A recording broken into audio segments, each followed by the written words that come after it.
பிதாசுதன் பரிசுத்தாவின் பெயராலே ஆமென்.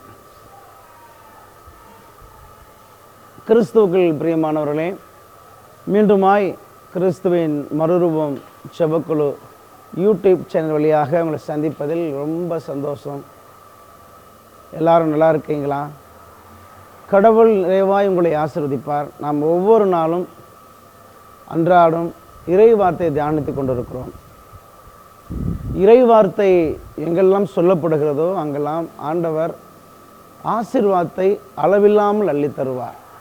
அதே போல் இறை வார்த்தையை நாம் தியானிக்கும் போதும் நாம் இயேசு கிறிஸ்து நமக்கு ஆசீர்வாதத்தை அளவில்லாமல் அள்ளி கொடுப்பார். எனவே இந்த இறை வார்த்தையை நல்லா கவனமாக கேளுங்க. முடிந்த அளவு ஷேர் பண்ணுங்கள், லைக் பண்ணுங்கள். இன்று நம்ம என்ன தியானிக்க போகிறோம்னா, கடவுள் நம்ம கொடுத்துருக்கக்கூடிய கைகள். இந்த கைகள் எவ்வளவு கைகளுக்கு கடவுள் ஆசீர்வாதத்தை கொடுத்துருக்கிறார் என்று நமக்கு தெரியணும். குறிப்பாக 1 கொரிந்தியர் புஸ்தகத்தில் 6வது அதிகாரத்தில் 15வது வார்த்தை, உங்கள் உடல்கள் கிறிஸ்துவின் உறுப்புகள் என்று தெரியாதா?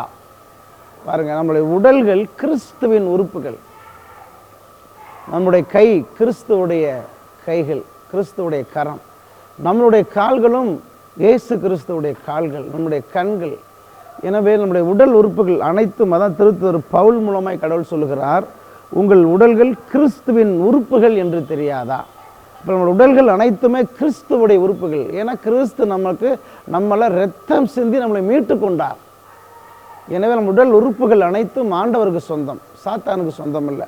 அப்போ நம்முடைய கைகள் பரிசுத்தமாக இருந்துச்சுன்னா, நம்முடைய கைகள் ஆண்டவருக்கு பிடித்தமான கரங்களாக இருந்தால் என்ன ஆசீர்வாதம்லாம் கிடைக்கும் பாருங்களேன். ஃபஸ்ட்டு பாருங்கள், விடுதலை பயணம் 10வது அதிகாரம் 21, 22 ஆண்டவர் சொல்லுகிறார், மோசேயை பார்த்து, எகிப்து நாட்டின் மேல் இருள் ஏற்படவும் இருளில் அவர்கள் தடுமாறவும் உன்னுடைய கையை வானோக்கி நீட்டு என்றார். மோசே தன் கையை வானோக்கி நீட்டினார். 3 நாள்கள் எகிப்து நாட்டை காரிருள் கவ்வி இருந்தது. பார்த்தீங்களா? அப்போ 3 நாட்கள் எகிப்து நாடெங்கும் இருள், காரிருள் கவி இருந்தது என்று பார்க்கிறோம். இப்போ மோசே கையை உயர்த்தின உடனே கடவுள் செயல்படுகிறார்.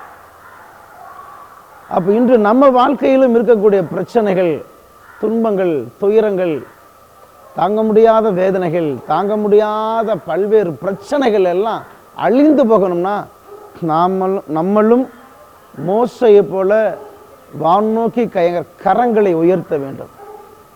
அப்பொழுது அந்த கைகள் கடவுளுக்கு உகந்ததாக பரிசுத்தமாக இருந்துச்சுன்னா கடவுள் என்ன செய்வார்னா, அந்த கரத்தை நிறைவாய் ஆசீர்வதிப்பார். மோசையோட கரத்தை பார்த்து ஆண்டவர் என்ன சொன்னார்னா, 3 நாட்கள் இரவும், அதாவது முழுக்க இருள் தான், பகலே கிடையாது, ஒரே காரிருள். எகிப்தில் இருந்த அரசர்கள் முதல் ஆண்டி வரை ஒருத்தனுக்கும் கண்ணு தரல. பக்கத்தில் இருக்கிறது மனைவியா, பிள்ளையா, ஆடா, மாடா, இல்லை பேயா, நாயான்னு ஒன்றுமே தெரியல. காரணம், ஆண்டவர் மோசையின் கரங்களை முன்னிட்டு நாடெங்கும் காரிருள் ஏற்பட செய்தார். எகிப்து நாட்டுக்கு மட்டும்தான் இந்த காரிருள், மற்ற நாடுகளுக்கு கிடையாது. அப்போ இன்று நமக்கு எதிராக இருக்கிற தீய சக்திகளை விரட்ட வேண்டும் என்றால், நமக்கு எதிராக இருக்கக்கூடிய நோய்களை அடக்க வேண்டும் என்றால், நமக்கு எதிராக செயல்படக்கூடிய தீய சக்திகளை எல்லாம் அடித்து விரட்ட வேண்டும் என்றால், நம் கரங்களும் தூய்மையான கரங்களாக மாற வேண்டும். அந்த தூய்மையான கரங்கள் வானோக்கி உயர்த்தும் பொழுது கடவுள் செயல்படுவார். அடுத்து பாருங்க, விடுதலை பயணம் 17வது அதிகாரம் 11வது வார்த்தை, மோசே தம் கையை உயர்த்தி இருக்கும் போதெல்லாம் இஸ்ரேலர் வெற்றி அடைந்தார்கள். மோசே தம் கையை தளர விட்ட போதெல்லாம் அமலேக்கியர்கள் வெற்றி அடைந்தார்கள். அப்ப இன்று நமக்கு எதிராக இருக்கக்கூடிய தீய சக்திகளை எல்லாம் முறியடிக்க வேண்டும் என்றால், மோசையை போல நம் கரங்கள் ஆண்டவருடைய கரங்களோடு ஒன்று சேர வேண்டும். ஆமாம், நம்முடைய கரம் இயேசுவின் கரத்தோடு, இரத்தம் நிறைந்த கரத்தோடு ஒன்றாக கலக்க வேண்டும். அப்பொழுது நம் கரத்தில் இருக்கக்கூடிய இயேசுவின் இரத்தத்தை பார்த்து கடவுள் மிகப்பெரிய அற்புதங்களை செய்வார், வெற்றியை தருவார். அதனால் கிறிஸ்துக்கள் பிரியமானவர்களே, நன்மை நம்ம நற்கருணை வாங்கும் போதெல்லாம் சொல்லணும், ஆண்டவரே உங்களுடைய கைகளில் உள்ள இரத்தம் என் கைகளில் ஊற்றப்படட்டும். அப்பொழுது ஆண்டவர் நம்மளுடைய கரங்களையும் இயேசுவின் இரத்தத்தால் முத்திரை பதிக்கப்பட்ட கரங்களாக மாற்றுவார். நாமும் கையை நோக்கி வானோக்கி உயர்த்தும் போதெல்லாம் நமக்கு எதிராக இருக்கிற எல்லா பிரச்சனைகளும் அழிந்து போகும். அடுத்து பாருங்க, திருப்பாடல் 28:2, நான் உம்மிடம் உதவி வேண்டுகையில் திருத்துவகத்தை நோக்கி நான் கை உயர்த்தி வேண்டுகையில் பதில் அளித்திரலும். ஆண்டவருடைய தேவாலயத்தை நோக்கி, ஆண்டவருடைய பரிசுத்தமான நற்கருணை ஆண்டவரை நோக்கி நாம் கையை உயர்த்தும் போதெல்லாம் நம் கடவுள் பதில் தருவார். எனவே நீங்கள் போங்க, உங்கள் ஊரில் உள்ள நற்கருணை ஆண்டவருடைய ஆலயத்தை சந்திங்க. நற்கருணை பேலை முன்பாக முழங்கால் படிட்டு கரங்களை உயர்த்தி, ஆண்டவரே இன்று எனக்கு பதில் தாங்க, இன்று என் குழந்தை செல்லும் கிடைக்க பதில் தாங்க, இன்று என் திருமண தடைகள் மாற பதில் தாங்க, இன்று என் கடன் பிரச்சனைகள் மாற பதில் தாங்கன்னு சொல்லி கையை உயர்த்தி நீங்கள் ஜெபியுங்கள், கடவுள் நிச்சயமாக பதில் தருவார். அதே போல் நாம் கைகள் செய்கிற பாவத்தையும் நம்ம மேலே தான் சுமத்தும். அதே மறந்துடவே கூடாது. பாருங்கள், திருப்பாடு எஸ்ஐயா 3:11, தீச்செயல் புரிவோருக்கு ஐயோ கேடு, தீமை அவர்களை சூழ்ந்து கொள்ளும், அவர்கள் கைகள் செய்த தீவினைகள் அனைத்தும் அவர்கள் மேலேயே விழும் சொல்லிட்டார். அவர்கள் கைகள் செய்த தீவினைகள் அனைத்தும் அவர்கள் மேலேயே விழும். அப்போ என்ன அர்த்தம்?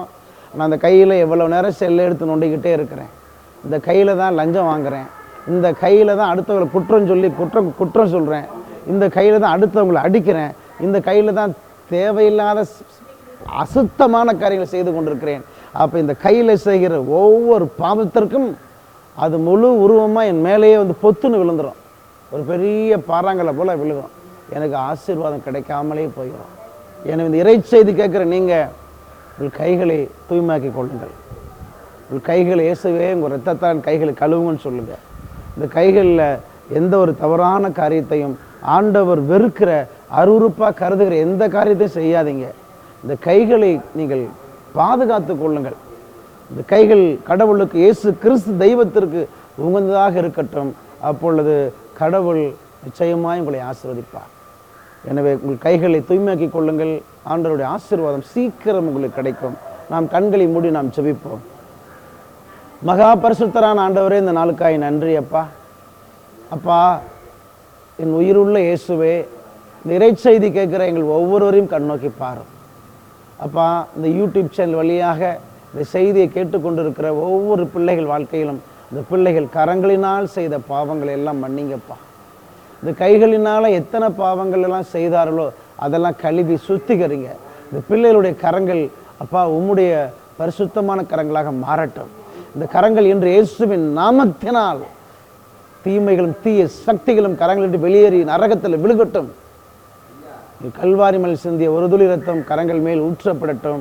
இந்த கரங்கள் தூய்மையாக மாறட்டும். கை கூப்பி வேண்டும் பொழுதும், கரங்களை விரித்து ஜெபிக்கும் பொழுதும், வானோக்கி கரங்களை உயர்த்தி ஜெபிக்கும் பொழுதும் பதில் தாரும். இந்த பிள்ளைகள் வாழ்க்கையில் இழந்து போன ஆசீர்வாதத்தை இரட்டிப்பாய் தந்தரணும். இயேசுவின் மூலம் ஜெபிக்கிறேன் பிதாவே. ஆமேன், ஆமேன், ஆமேன்.